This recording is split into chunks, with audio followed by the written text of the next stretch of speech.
Book करायला लागलो. जेवढ्या जमिनी मोकळ्या याच्यावरती फळ्या मारून घेऊन गाड्या लावायला जागा करायला लागलो. दिवसभर इकडे जायचं, रातची गाडी कशी जाऊन झोपायचं. फक्त जाऊ नका, ऐका सगळ्यांनी फक्त एक गोष्ट लक्षात ठेवा, गाड्या सुरक्षित ठिकाण लावा. म्हणजे तुम्ही मुंबई सारखं होत.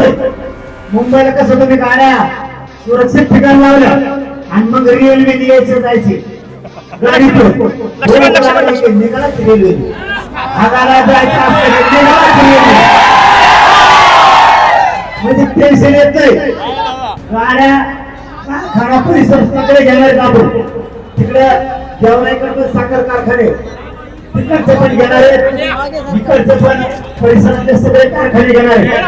सगळ्या परिसरात आपण गाड्या लावण्याला व्यवस्था करणार आहे. पाण्याची व्यवस्था गोदा पट्ट्यातले सगळे तालुके, 11 तालुके गोदा पट्ट्यात सगळे तालुके जेवणाची व्यवस्था करणार आहेत. त्या सगळ्या नियोजनाच्या टीव्हीला बसून पडणार आहे. म्हणून मला नियोजन सांगायचंय, तुम्हाला ऐकणं गरजेचं आहे की आम्ही तुमच्या जेवणाच्या सगळ्या व्यवस्था सुद्धा रोज गोदा पट्ट्यामध्ये सकाळी 10 वाजता, सकाळी 11 वाजता आणि संध्याकाळी 6 वाजता जेवणाचं घेऊन येणार आहे. कारण इतके गावं कमीत कमी दर दिवस 25 ते 30 लाख लोकांना जीव घालावा लागणार. कमीत कमी एखादा दिवस असा येणार आहे, एका वेळेस 30 मे ही तारीख अशी राहणार आहे.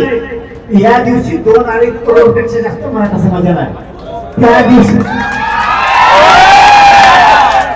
दिवशी जेवढ्या जेवढ्यांना शक्य कोणीही पैसे देऊ नका. दुकानदार सक्रिय होते, दुकानदार बंद झाल्या. ज्याला बिस्किटचा पुडा देता येतो, ज्याला पाण्याच्या बाटली देता येते, त्यांनी डायरेक्ट आणून द्या, पैसे देऊ नका.